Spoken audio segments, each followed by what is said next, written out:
오늘 함께 무엇이 하나님을 경외하는 삶입니까? 라는 제목으로 하나님의 말씀을 나누겠습니다. 무엇이 하나님을 경외하는 삶입니까? 라는 제목입니다. 고사성어 중에 군사부일체라는 말이 있습니다. 군주와 스승과 아버지의 은혜는 같다라는 뜻을 가지고 있죠. 실제로 이 세 존재의 은혜가 다 똑같다는 건 아니지만 그 시대의 임금이란 존재가 정말 하늘과 같았기 때문에 그 하늘과 같은 임금의 은혜만큼 스승과 아버지의 은혜가 크다라고 표현한 거죠. 이런 임금과 스승과 아버지의 은혜가 크니까 그 은혜를 받은 백성들, 학생, 또 자녀, 그 사람들은 그 은혜대로 같은 마음으로 섬겨야 한다. 이런 속뜻이 있습니다. 이 고사성어를 패러디해서 두사부일체, 두목과 스승과 아버지는 같다. 이런 영화도 있고 예능 프로그램으로는 집사부일체라고 해서 사부의 집에서 동거하면서 깨달음을 얻는다. 라는 것이 있었습니다. 그런데 요즘 시대를 볼 때 이 군사부일체라는 말이 좀 힘을 잃어가는 것 같습니다.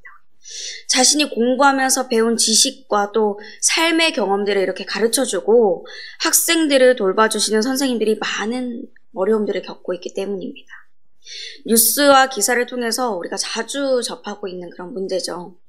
무너진 교권, 땅바닥에 떨어진 교권이라는 표현들은 그 심각성을 잘 나타내고 있습니다. 비록 이게 어떤 학교, 일부 학교의 문제라고는 하지만 이런 분위기가 점차 확장되고 있는 것은 사실이죠. 선생님에 대한 존경과 선생님을 통해 배우고자 하는 겸손함은 어디 가고 오히려 학생들이 선생님 위에 서려고 합니다. 자기 친구보다도 못한 대상으로 대하는 거예요. 정말 안타깝고 가슴 아픈 현실이죠. 하지만 이거는 비단 선생님을 향한 학생들만의 이야기가 아닙니다. 하나님을 향한 성도들의 이야기이기도 하죠. 하나님을 믿는다고 하면서 믿지 않는 자와 같이 하나님을 대하고 있진 않은지, 정말 하나님을 경외하는 삶을 살아가고 있는지 모두가 생각해 보아야 할 주제인 것입니다. 그러므로 오늘 본문 말씀을 통해서 무엇이 하나님을 경외하는 삶인지를 더 깊이 알아보겠습니다. 어제 말씀을 나누었듯이 경외라는 것은 경건한 공경심을 말합니다. 하나님을 어떤 무섭고 공포스러운 존재로 여기는 게 아니라 하나님의 주권과 영광을 인정해서 존경하는 마음으로 삼가 조심하는 것이다. 그렇게 말씀을 나눴죠. 그래서 하나님을 경외하는 사람은 모든 일의 주권을 하나님께 맡깁니다. 모든 영광도 하나님께만 올려드립니다. 그 반대는 모든 것을 자기가 가지는 거죠. 그런 행동 중에 하나가 바로 조급하게 화를 내는 것입니다. 17절 말씀입니다. 요하기를 속히 하는 자는 어리석은 일을 행하고 악한 계교를 꾀하는 자는 미움을 받느니라. 29절 하반절에서도 마음이 조급한 자는 어리석음을 나타내느리라 라고 말씀합니다. 노하기를 속히 하는 자, 다른 말로 조급하게 화를 내는 사람이 어리석은 사람이라고 하죠. 의인이 아니라 악인의 모습입니다. 왜 화를 급하게 내는 게 악인이 하는 행동이고 이게 어리석은 거다라고 하는 걸까요? 무엇보다도 가장 큰 이유는 하나님의 의로우신 뜻을 이루지 못하게 하고 오히려 악을 만들기 때문입니다. 야고보서 1장 19절 20절 말씀입니다. 내 사랑하는 형제들아 너희가 알지니 사람마다 듣기는 속히 하고 말하기는 더디하며 성내기도 더디하라. 사람이 성내는 것이 하나님의 의를 이루지 못함이라. 사람은 누구나 살면서 화가 나는 상황에 부딪히기도 하고 또 화가 나게 하는 사람들을 많이 만나기도 합니다. 그런데 그때마다 참지 못하고 화를 금방 내버리면 하나님께서 하실 일들을 그르칠 수 있다는 것입니다.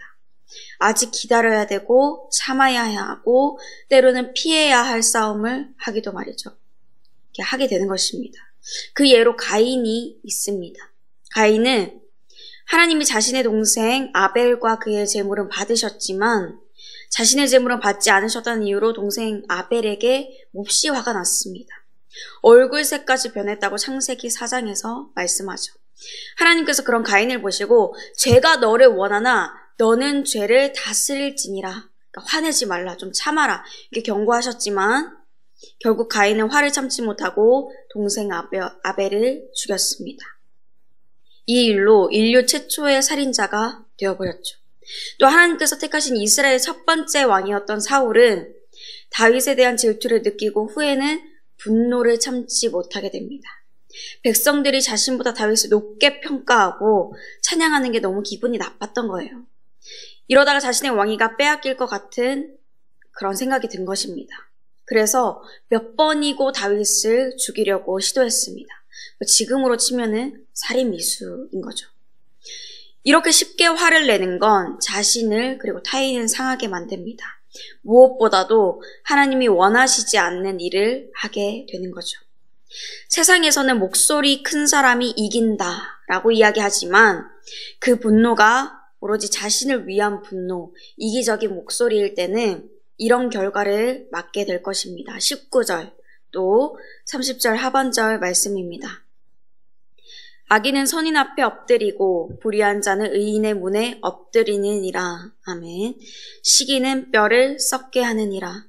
아무리 이기려고 바락바락 막 화를 내도 악인은 의인 앞에 엎드려지게 됩니다. 자신이 얻고자 했던 사람들의 마음도 떠나고 남는 건 아무것도 없습니다. 그러나 반대로 노하기를 더디하면 지식으로 면류관을 삼게 되고 그게 가장 명철한 것이고 생명을 얻는다라고 말씀합니다. 그렇기 때문에 하나님을 경외하는 삶, 그 첫 번째 주제는 조급하게 화를 내지 않는 것입니다. 조급하게 화를 내지 않는 것입니다. 화를 아예 내지 말라는 게 아닙니다. 뭐든지 다 참아라 하는 게 아니죠. 나만을 위한 죄악된 분노, 이기적인 화를 분별 없이 내지 말라고 하는 것입니다. 예수님께서도 화를 내셨습니다. 그런데 그것은 의로운 분노였습니다. 요한복음 2장에서 예수님은 예루살렘 성전에서 물건을 사고 파는 사람들을 보시고 화를 내면서 상을 다 엎으셨습니다. 다 나가라고 하셨죠. 하나님의 성전을 장사하는 집으로 만드는 이들에 대한 분노였습니다. 하나님의 뜻과 때에 맞는 것이었어요. 그러면은 이런 의로운 분노가 아니라 죄악된 그런 분노, 화가 올라올 때 어떻게 참을 수 있을까요? 잠깐 내 생각을 멈추고 하나님의 뜻을 생각해 보는 것입니다.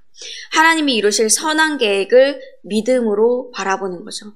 화가 나는 이 상황, 화가 나게 하는 저 사람은 내가 고칠 수 없는 상황과 사람이다. 그러나 하나님은 선하신 계획 안에서 아름답게 바꿔주시고 결국에는 역전시켜 주실 수 있는 능력이 있는 그런 분이시다. 그렇게 하나님의 주권을 인정하고 오직 하나님께 영광을 올려드리는 것입니다. 내 손에서 내 마음에서 털어내버리고 하나님께 맡기는 거죠. 그러면은 화가 막 화르르 올라오다가도 금방 사르르 이렇게 사그러듭니다. 어리석게 화를 내고자 했던 유혹에서 해방됩니다. 그리고 하나님에 대한 소망을 가지게 됩니다. 처음에는 이게 잘 안 되지만 계속 연습하다 보면 그것이 습관이 되고 나중에는 자연스럽게 될 것입니다. 저도 계속 연습하고 있습니다. 화가 날 것 같은 상황에 노하기를 더디하라. 이제 말씀을 계속 준비하는데 화가 이렇게 날 것 같은 상황 속에서 성령님이 감동을 주시는 거예요. 노하기를 더디하라. 그러면 네, 순종하겠습니다. 또 막 화가 날 것 같다가도 노하기를 더디하라. 이게 또 감동을 주시면 알겠습니다. 이것도 순종하는 거예요. 하나님 안에서 계속 연습해 가면서 하나님의 뜻과 시계에 맞게 행하는 저와 여러분이 되시기를 소망합니다. 두 번째로 하나님을 경외하는 삶은 가난한 이웃을 불쌍히 여기는 것입니다. 가난한 이웃을 불쌍히 여기는 것입니다. 많은 사람들이 가난한 사람들이랑 친구가 되고자 하기는커녕 그들에게 친절하게 대하지 않습니다. 가까이 하기를 꺼려하고 업신여깁니다. 자신이 좀 더 가졌다고 교만하게 대하는 거예요. 그리고 반대로 부자 많은 친구가 되기를 원하죠. 무슨 수를 써서든 멀리 있는 연주를 통해서든 그렇게 막 가까이 하기를 원하는 거예요. 그러나 하나님은 21절과 31절 말씀을 통해서 빈곤한 자, 궁핍한 사람을 불쌍히 여기는 자는 주를 공경하는 자고 그런 사람에게 복이 있다라고 말씀하십니다.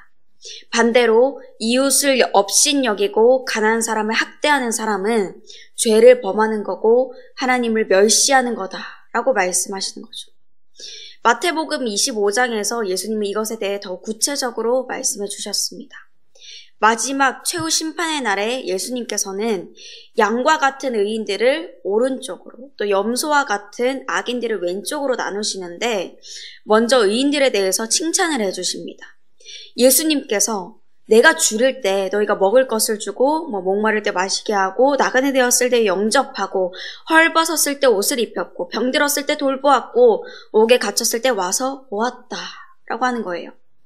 그리고 악인들은 그렇게 하지 않았다라고 책망을 하신다는 겁니다.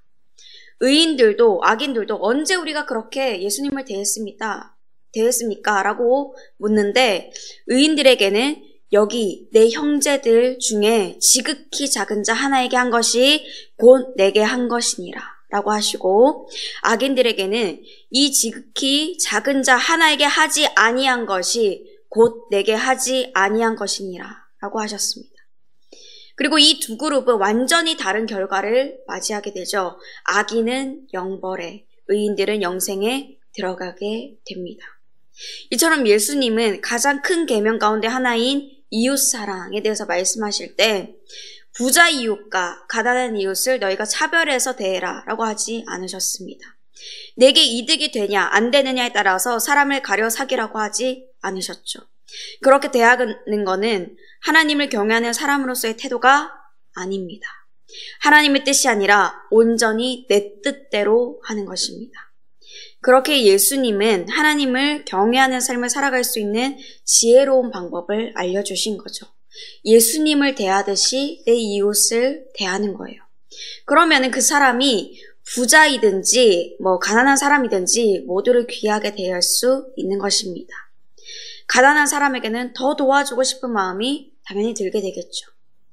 나를 위해서 십자가를 져주시고 내게 새 생명을 주셔서 영원한 생명을 약속해 주신 그 예수님을 생각하면은 그러면서 이웃을 보면 모두가 사랑스러워 보일 것입니다. 그렇게 예수님을 보듯이 우리 이웃을 보는 가난한 사람들을 불쌍히 여기는 그 연습을 또한 함께 해나가시기를 바랍니다. 지금까지 하나님을 경외하며 살아가는 삶이 어떤 것인지 우리가 두 가지에 대해서 알아봤습니다. 첫째로 조급하게 화내지 않는 것이었고 두 번째로 가난한 이웃을 불쌍히 여기는 것이었습니다. 그리고 마지막 세 번째 주제는 이것입니다. 재물에 목숨을 걸지 않는 것입니다. 재물에 목숨을 걸지 않는 것입니다. 24절 말씀입니다. 지혜로운 자의 재물은 그의 면류관이요 미련한 자의 소유는 다만 미련한 것이니라. 아멘. 이 세상을 살아가면서 먹기 위해서 입기 위해 또 살아가기 위해 여러 용도로 돈이 필요합니다. 돈이 많은 것도 죄가 아니고 또 돈을 많이 벌고 모으기 위해서 열심히 일하는 것도 죄가 아닙니다. 하지만 재물을 대하는 태도에 있어서 지혜로운 자인 의인과 또 미련한 자인 악인은 극명하게 구분됩니다. 의인은 재물에 목숨을 걸지 않고 악인은 재물에 목숨을 겁니다. 악인이 재물을 대하는 것을 보면은 두 눈에 이렇게 지폐를 딱 붙이면서 살아가는 것 같습니다. 그러니까 눈에 돈밖에 배는 게 없는 것 같단 말이에요. 자신의 소유에 조금만 손해가 생길 것 같으면 눈빛이 변하고 얼굴이 붉어지고 더해지면 소리도 막 크게 냅니다. 아주 살벌해요. 근데 그렇게 다른 사람에게 겁을 주고 상처를 주고 아픔을 주면서까지 재물을 지켜내면 그 재물이 영원할까요? 누가복음 12장 20절에서 예수님께서는 그런 자들을 가리키며 어리석은 부자를 비유로 하여 말씀하십니다. 하나님은 이르시되 어리석은 자여 오늘 밤에 내 영혼을 도로 찾으리니 그러면 내 준비한 것이 누구의 것이 되겠느냐 하셨으니 아무리 모으고 악착같이 지킨 자 할지라도 온 우주 만물을 다스리는 하나님께서 그 영혼을 한순간에 데려가 버리신다면 더 이상 그 재물은 쓸 수 없게 됩니다.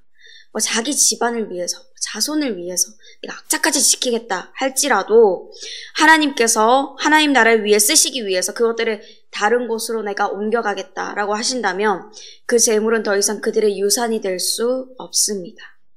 손으로 바람을 잡으려고 하는 것처럼 잡지 못하고 헛손질만 하게 되는 것입니다. 하나님은 강하지만 우상을 섬기는 가나안에게 그 땅을 허락하지 않으시고 강국들 사이에 낀 아주 작은 나라이지만 하나님의 백성들인 이스라엘에게 적과 꿀이 흐르는 가나안 땅을 허락해 주셨습니다. 그들이 순종하며 하나님 경외하며 나아갔을 때 약속의 땅은 가나안이 아니라 이스라엘의 차지가 되었습니다. 그리고 지금 성도들에게 가장 아름다운 곳, 상속받을 땅인 하나님 나라가 예비되어 있습니다. 그러므로 성도 여러분, 가장 큰 것을 상속받은 자들답게 하나님이 이 땅에서 주신 재물을 주님의 것으로 인식하게 되시기를 바랍니다. 그리고 그 재물을 하나님의 뜻대로, 하나님의 마음이 향하는 이들, 어렵고 가난한 이들 가운데 베푸시기를 바랍니다. 그런 이들에게 하나님은 이렇게 응답하여 주십니다. 26절과 27절 말씀입니다. 여호와를 경외하는 자에게는 견고한 의뢰가 있나니 그 자녀들에게 피난처가 있으리라. 여호와를 경외하는 것은 생명의 셈이니 사망의 그물에서 벗어나게 하느니라. 아멘. 그 피난처, 그 생명의 셈은 영원히 사라지지 않는 하나님의 나라이며 이것은 깨어지지 않을 영원한 하나님의 약속입니다. 사랑하는 성도 여러분, 오늘 우리는 하나님을 존경하고 또 하나님의 주권과 영광을 인정하며 살아가고 있는지에 대해서 말씀을 나눠봤습니다. 그 하나님을 경외하는 삶 가운데 세 가지는 조급하게 화내지 않는 것, 가난한 이웃을 불쌍히 여기는 것, 재물에 목숨을 걸지 않는 것이었습니다. 이 가운데 아직 잘 되지 않는 부분이 있다면 성령님의 도우심을 요청하면서 계속 함께 연습해 나가 봅시다. 내 손에서 자꾸 놓고 하나님께 맡기는 삶을 살아가 봅시다. 그래서 하나님의 예배하신 피난처, 영원한 하나님의 나라를 이 땅에서 누리며 살아가고 또 장래에도 그 은혜를 함께 누리기를 주님의 이름으로 축복합니다. 함께 말씀을 생각하시면서 찬송가 218장 부르시겠습니다.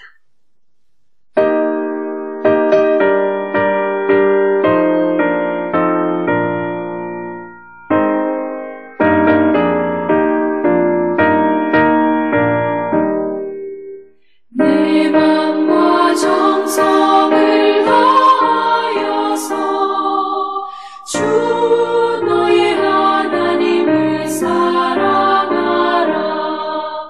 내 몸을 아끼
이제는 우리 주 예수 그리스도의 은혜와 하나님 아버지의 크신 사랑과 성령님의 교통하심이 매일의 삶에서 하나님만을 경외하며 살아가기로 다짐하는 모든 주님의 자녀들 그 삶 위에 이제로부터 영원토록 함께 하시기를 간절히 축원하옵나이다. 아멘.